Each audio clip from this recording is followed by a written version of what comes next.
अस्सलाम वालेकुम व्यूअर, कैसे हैं आप सब। उम्मीद करता हूँ सब बाखैर औफियत होंगे, अल्लाह शाद व आबाद रखे।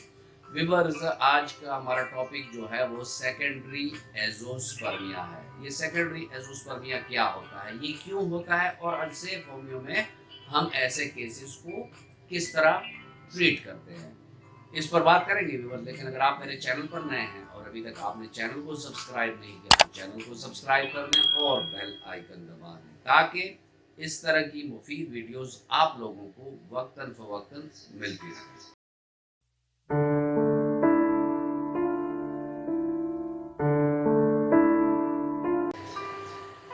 व्यूअर, सेकेंडरी एजोस्पर्मिया ये वो केसेस होते हैं कि अक्सर हमारे पास पेशेंट आ जाते हैं और ये बताते हैं कि डॉक्टर साहब हमारी पहली 1 या 2 औलाद हो चुकी है।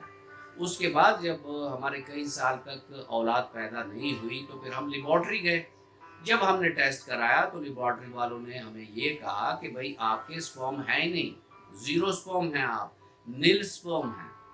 तो जी हमने दूसरे लेबॉर्ट्री से भी टेस्ट कराया, फिर काउंटर चेक के लिए तीसरे से भी कराया, सबसे एक ही रिजल्ट आया कि आप एजोस्पर्मिया हैं। जबकि जब मैं शादी कर रहा था पेशेंट के बकौल, तो उस टाइम जब हमने टेस्ट कराया था तो 100 मिलियन थे या 80 मिलियन थे या 90 मिलियन थे, यानी हम बिल्कुल ठीक ठाक थे। ये उसके बाद हमारे साथ ये क्या हुआ, ठीक है। यानी ऐसे लोग जिनको पहले 1-2 औलाद हो चुकी हों और बाद में उनको डिक्लेयर कर दिया जाता है कि आप एजोस्पर्मिया के पेशेंट हैं, तो ये क्यों होता है। ये इसकी वजूहात को अगर हम देखें तो वो 1-2 वजूहात हटाकर, जैसे क्लिफेंटर सिंड्रोम जो है वो बाय बर्थ होता है, वो बाद में डेवलप नहीं होता, ठीक है।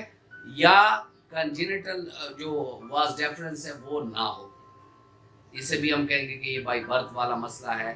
लेकिन बाद में जो मसले मसाइल लोगों को होते हैं, जैसे मम्स के हो गए जिसकी वजह से आर्थराइटिस हो जाता है, या टेस्टिकुलर ट्रामा हो जाता है यानी टेस्टिस डैमेज हो जाते हैं, या इन्फेक्शियस हाइड्रोसिल हो जाता है तो उसकी वजह से टेस्टिस डैमेज हो जाते हैं, या वेराकोसिल का ग्रेड 4 ग्रेड 5 में पेशेंट चला जाता है और इंतहाई पस ज़्यादा हो जाता है, जिसकी वजह से स्पर्मेटोजेनेसिस का जो प्रोसेस है वो अरेस्ट होना शुरू हो जाता है।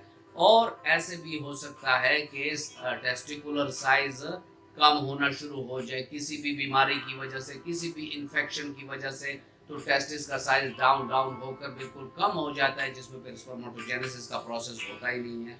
सर्टोली सेल बैरियर्स का मसला आ जाए, ठीक है, वहाँ उसमें कोई नुक्स आ जाए जिसकी वजह से वाइट ब्लड सेल का हमला बड़ा शदीद हो, जो अंदरून टेस्टिस के इलाके हैं, स्पर्मोगोनीड्स हैं, स्पर्मेटोगोनिया है, स्पर्मोसाइट्स है, इस पर हमला शुरू हो जाता है तो वो भी डैमेज और तबाह हो जाते हैं, जिसकी वजह से फिर मेच्योर स्पर्म सेल्स बनते नहीं हैं। जब बनते नहीं हैं तो एजेकुलेशन में आएंगे नहीं। इसके अलावा रिट्रोग्रेड जो एजेकुलेशन है वो भी एक बहुत बड़ी वजह है कि उसमें फिर पेशेंट को जब एजेकुलेट होता है तो स्पर्म आते नहीं है, क्योंकि स्पर्म तो नीचे मसाने में चले जाते हैं।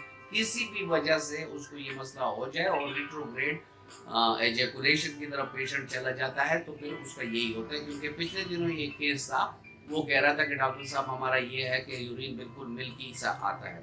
जब उसका टेस्ट कराया गया और वो एजोस्पर्मिया का पेशेंट था तो उसके सीमन जो था वो सारा यूरिन में था, यानी रिट्रोग्रेड एजेकुलेशन वाला मसला था।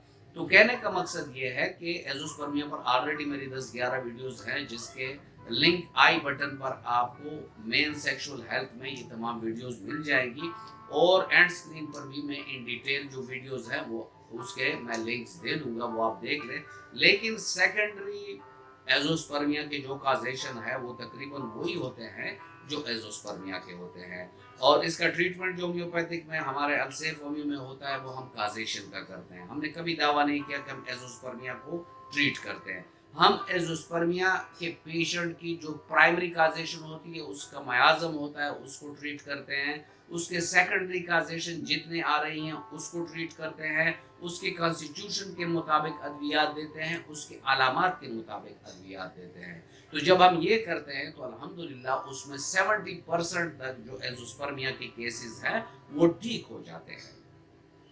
نہ ہم یہ کام کسی گارنٹی کے لیے کرتے ہیں کہ ہم گارنٹی سے یہ کام کرتے ہیں، نہ ہم کسی کو 100% شورٹی دے سکتے ہیں، کیونکہ یہ ایک ایسی بیماری ہے کہ اس کے علاج میں دنیا تقریباً ناکام ہو چکی ہے۔ اگر ہمیں اتنا بھی مل رہا ہے جو ہم بتا رہے ہیں، ہمارے کیسز جو ٹھیک ہو رہے ہیں، یہ بھی اللہ رب العزت کا ایک فضل ہے کہ ان پیشنٹ کو اگر آپ اس طریقے سے ٹریٹ کرنا شروع کر دیں تو وہ ٹریٹ ہو جاتے ہیں۔